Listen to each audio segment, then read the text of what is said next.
Hey, on Take It From Us, we take a look at wellbeing support groups run by Raeburn House on the North Shore, an organisation with a vision to connect people and build communities. And that's, I think, a crucial priority, particularly in Auckland. The courses we focus on today are those run by Counsellor Julie Walker, who I met at another Raeburn House event recently. Welcome Julie first and ask her to introduce herself. It's her first radio interview, so, this is a bit of a baptism of fire, Julie. It sure is, and pleased to be here and a real opportunity to talk about the value of the courses that we run at Raeburn. Thank you. Yeah, well, how long have you worked as a counsellor? I've been in counselling now, I guess it would be about 5 years. My background was I was involved in, private enterprise in the 90s. I had a number of small businesses and medium-sized businesses, and my personal story is in the year 2000. Several things happened, including, I had a cancer scare, which I'm pleased to say is all behind me now. That same year, I also went through a marital breakdown, and for the first time in my life, I sought the help of a counsellor.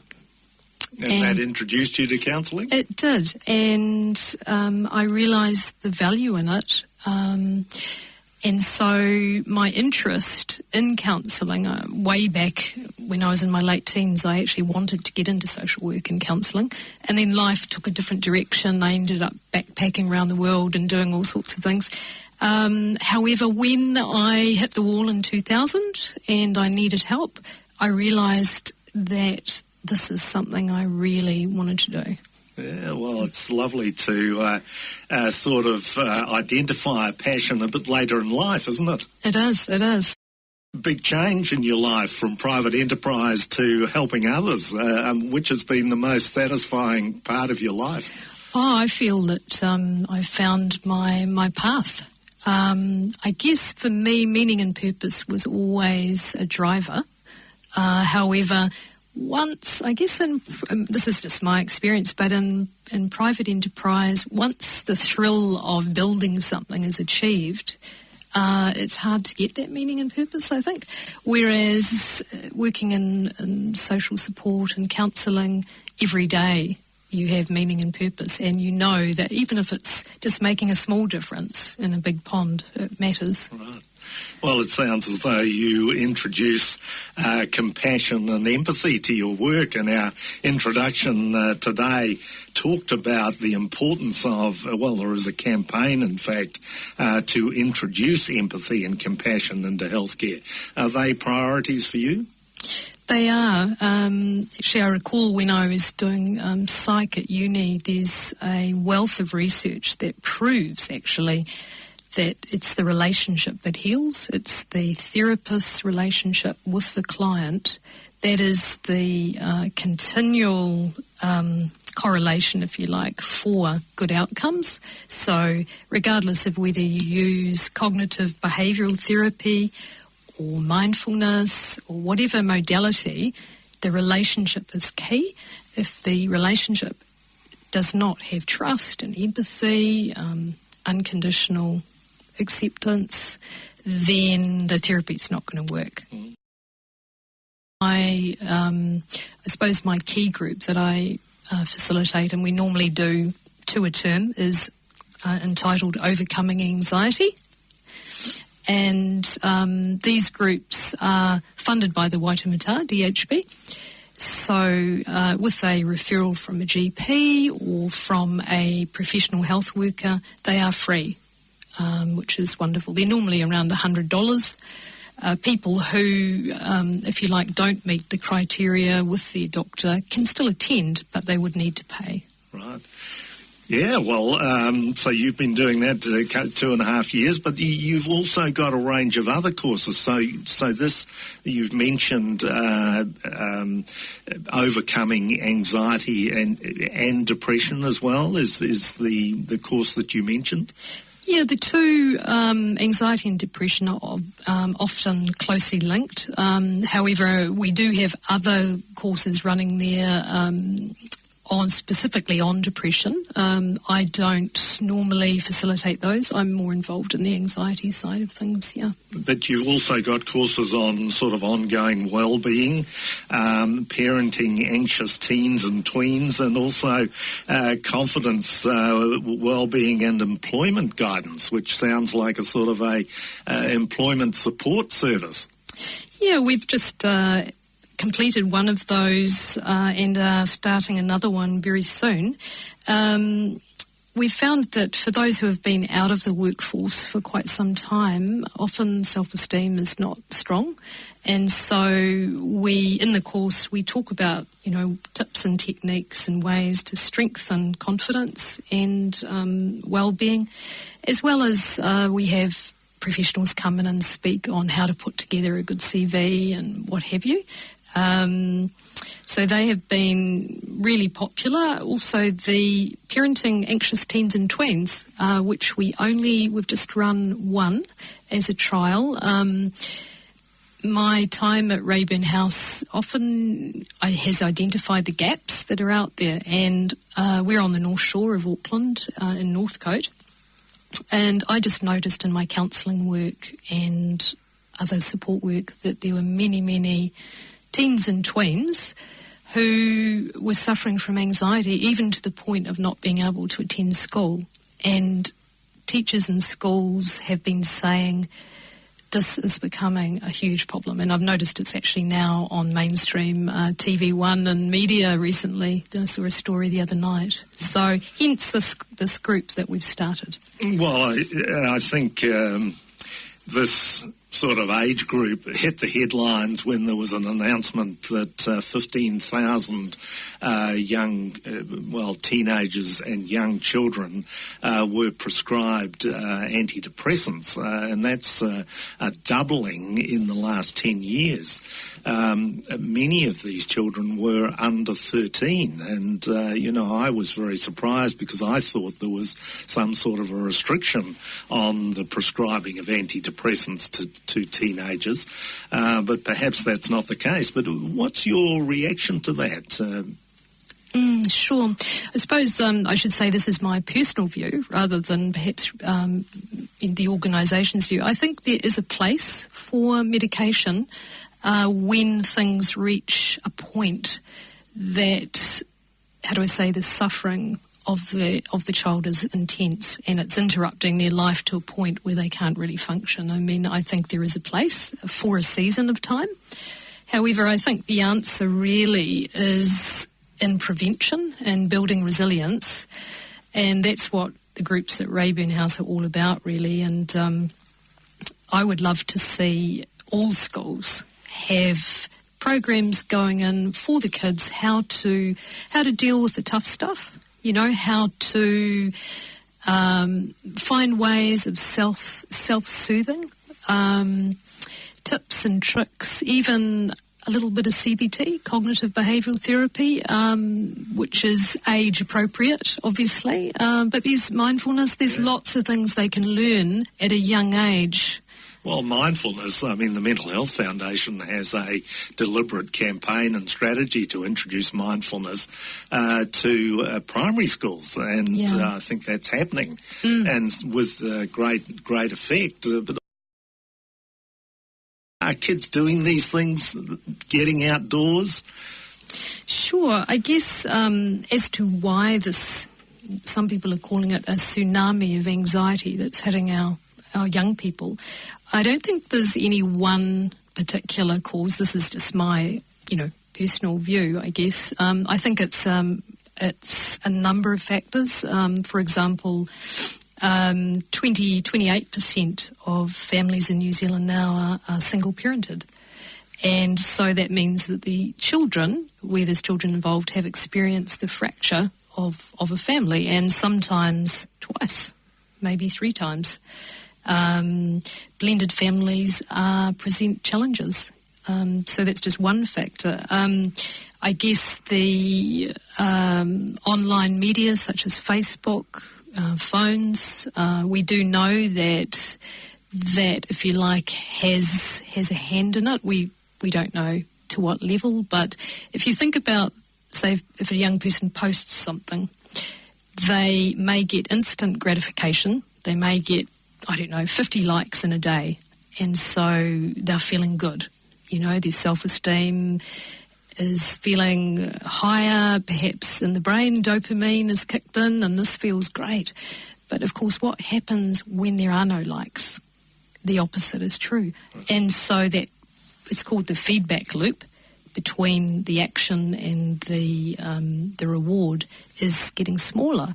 So I guess in years to come there'll be a lot of research about this, but I have noticed myself, particularly with teenage girls, I think, the image that is presented of perfection, the perfect body, the perfect life, that everyone else's life looks wonderful, but actually it's an illusion.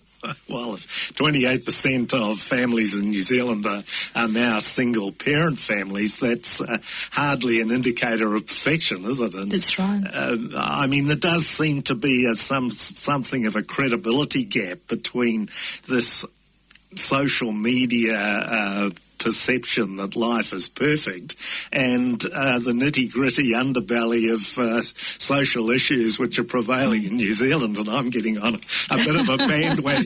Talking today to Julie Walker, a counsellor who is linked with Raeburn House in Northcote. They've, I guess in the last couple of years, they've moved to Northcote, to the Northcote shopping centre. Julie, they've got very nice premises there, and it's really, I think, all part of trying to encourage community, isn't it? It is. We're sort of based right in the heart of Northcote, and Raeburn House, with our building resilience groups and many other things that we do. We run a group called Global Food and Friends, which is a friendship group for immigrants. So we really believe in building connections and community, and that has a huge positive impact on people's mental health and well-being. Well, you were talking about the tsunami of anxiety. I've never heard that term before, but I guess I was aware of it. Is the lack of connection that which seems to be prevailing, it's quite hard to establish community sometimes, isn't it? It is. I think another factor that's happening here is there seems to be such an emphasis now on doing and not being. And so, for our young people too, joining many different clubs and achieving at school, and the pressure on young people now to achieve and get into university, all these sorts of things, I believe the pressure has increased. And that emphasis on doing, what it does, it invalidates actually the being side of the person, and that is my character, my identity, my self-esteem. And I guess I sort of think back to stories that my grandparents once, talked about, where families used to hang out together at night, play the piano, maybe read some books together, play board games, these types of things. And with, I guess, financial pressures now, most families, both parents are working. It's a busy life, And now they go out for dinner and they've all got their cell phones and they don't talk to each other. We use some of the New Zealand Mental Health Organisation little tools, and one of them is the 5 Ways of Wellbeing. They put out little bookmarks. Oh, this is the Mental Health Foundation. Yeah, yes. And one of them, these are 5 key areas that have been proven to lift your well-being, etc. And one of them is connection. And I guess in my groups I often say to people with anxiety, one of the tricks that anxiety tries to tell people is to stay on their own. Don't go out. You're too anxious. It's an absolute lie. And I guess that's where I try and talk about anxiety, externalise it, and so people can feel more empowered to push back. They can be the boss of anxiety. Anxiety doesn't need to be the boss of them. And I think, was it Napoleon who said divide and conquer? Anxiety wants to divide you out, keep you isolated. Don't let it happen. So the monkey mind tells us if we're anxious that it's not a good idea to go out. That, if we're anxious, we might embarrass ourselves or make a fool of ourselves. That's so stay inside. Yeah, and so social connection is just so important. It doesn't mean that you dive on the deep end and go to a large function if that's too much, but you can take small steps. And that's where the groups actually help, because people are in a safe environment of, between 6 and 12 people. We make sure that everyone is welcomed, that no one's put on the spot. I would never ask them to speak into the group, anxiety group straight away. It's too much. So we just work in pairs sometimes and we just take it slowly. When you mention a tsunami of anxiety, this is not sort of exclusive to any particular group. You are running courses for anxious teens and tweens. But before we get on to that, do you think that anxiety is becoming more common in our society? I believe it is. One of my other hats that I wore previously at Raeburn House, I was involved more with school-aged children, and it seems to me that there are many, many children who simply can't get to school because of anxiety. Now, when I think back to my school days, I just can't recall that being the case. You probably were really looking forward to catching up with your girlfriends and going to school. It feels like, to me, this is something new that's happening. And a lot of school staff have commented to me, that, it's increasing. It's a worry. The Auckland housing crisis has an impact because...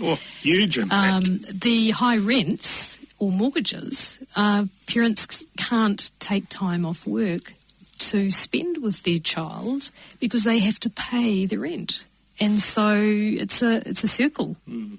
So I think, that's one of those vicious spirals that is in some ways being under-recognised by the government. I don't want to lay the whole blame on the government, but I think it is being under-recognised. And it means that if there are two parents in a family, both of them have to be working and they have to juggle their children around that work, and then there may be childcare to pay as well. That's one of the only explanations that I can place on this. Well, as you describe it, tsunami of anxiety. I think also, Sheldon, if we think back to perhaps. This is, I guess, for me, hearsay, but I've heard that in the 40s and 50s in New Zealand, there was a much stronger sense of community. You had, community halls and I guess actually churches as well playing a key role in bringing community together. And now really, I guess that's where places like Raeburn community hubs can play a key role here in building that resilience and connecting people. We all need to be connected, Well, I've achieved it, I think, through sport and playing tennis, and that community is very, very significant to me. And I guess having worked in mental health now for 11 or 12 years, there is an element of community there. In relation to what we're talking about in terms of connection and community, how prevalent or how real is loneliness in our community, and especially among these teens and tweens that are experiencing anxiety? I think loneliness actually for all age groups is a real problem. In our city, particularly, I think I'm from Auckland, so I've never lived in a small town, but I feel that even though there's lots going on in Auckland, there seems to be a lot of lonely people. Yeah. How would you, if you were counselling somebody who came to you and said, look, I'm isolated, I'm lonely, what sort of suggestions might you make to them? Well, as a counsellor, I guess, first of all, I would recommend when they're ready to get involved in one of the groups, either whatever is pertinent to their situation. I mean, we run an art therapy course, for example. You don't have to be an artist. It's just a way of, putting down or expressing what you're feeling. But in all of those groups, there develops connections. So I would encourage them when they're ready to join a group. I'd also try and perhaps tease out what their interests are, what their gifts and talents are. Everyone has them. Some of them, unfortunately, lie dormant for years. And maybe talking about those hopes and setting some goals. And goal setting, of course, can be really helpful as long as it's done in small steps and, identify where you want to head to connect into community more. And I certainly would help them identify some of the groups and different things that are out there. As you would know, in mental health, there's many organisations out there that are ready to support. Well, there are, but of course they have very limited budgets in terms of promoting those things. And in times when I was in meltdown and crisis, I mean, I knew nothing about this range of community mental health organisations that ran, creative courses, fitness courses, basketball, swimming, all of those sorts of things. So I guess it's a matter of getting on the website, but the groups you're talking about are clearly the ones run at Raeburn House. Have you got a website for Raeburn House? Yeah, our website is raeburn.org.nz. Raeburn is spelled Raeburn house.org.nz. And all our courses are on there. We're just in between term 2 and term 3, so we're updating the website at the moment. But you'll certainly get a feel of what's available. There's also a directory of support services. The Waitemata DHB fund that. It's 400 support services. You can type in a word. For example, you could type in depression, and all of the services who have that in their key description will come up. So it's really helpful, yeah. So that directory is for North Shore Waitemata, support, or Waitemata. Rodney, Waitakere. Our groups now go, I didn't mention that actually, they go up to Ariwa and out to Henderson, North Shore and Rodney, yeah. Yeah, so I think you've got, haven't you got a course at Orewa, the Parenting Anxious Teens and Tweens? That one's in Northcote, but we do have, I'm actually running a anxiety group in Orewa at the moment, and next term there is a overcoming anxiety and depression group starting at Orewa, so people can just call us up or go on the website. You've got a phone number there, I think it... Oh, yes, 441-8989. Bridget is our health navigator, and she would be happy to answer your calls and direct you to whatever services are out there. Yeah.